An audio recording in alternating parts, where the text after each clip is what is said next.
J'ai une question à vous poser. Voulez-vous posséder des actions de Hyatt Hotels? Je peux reformuler la question.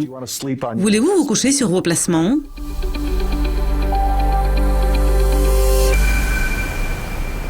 Aujourd'hui, nous allons parler de Hyatt Hotels, une chaîne mondiale, une marque, des hôtels luxueux où beaucoup d'entre vous sont descendus. Je suis sûr que vous connaissez bien cette entreprise, vous connaissez son logo, le confort de ses oreillers que vous ressentez dans la nuit. Il y a beaucoup de choses qui distinguent Hyatt Hotels. Ce qui ne distingue pas Hyatt Hotels pour le moment, c'est le prix de ses actions. Les actions se négocient au niveau de 47, elles ont atteint le sommet quelque part ici, au-dessus de 60. Et maintenant, elles se négocient à 37 $ l'action. Et nous observons une tendance baissière. Goldman Sachs a commencé à vendre ses actions quand elles étaient au niveau de 47. Et depuis lors, elles ont reculé de 10 points, peut-être même plus. Et certains prévoient qu'elles vont atteindre 33 $. Mais vous pouvez voir qu'elles ont chuté très rapidement. Mais revenons un tout petit peu en arrière. Cela a été provoqué plutôt par les émotions et l'affaiblissement du marché.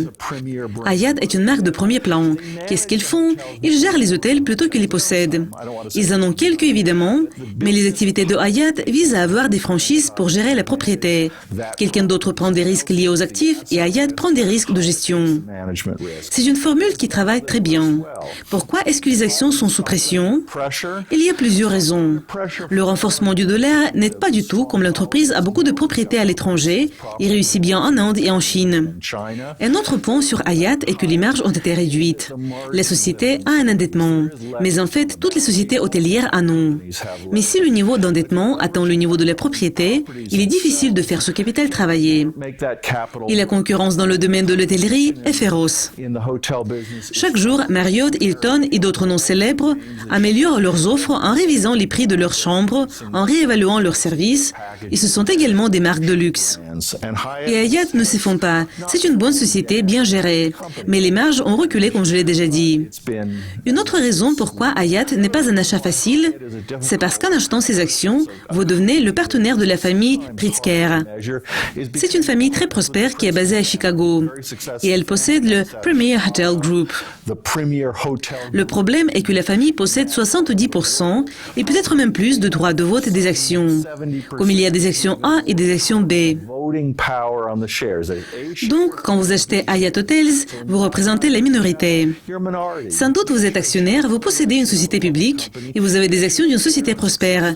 Et quand vous descendez à l'hôtel de ce niveau, vous pensez que vous avez vraiment réussi dans la vie. Le problème est que principalement, une seule famille contrôle l'entreprise.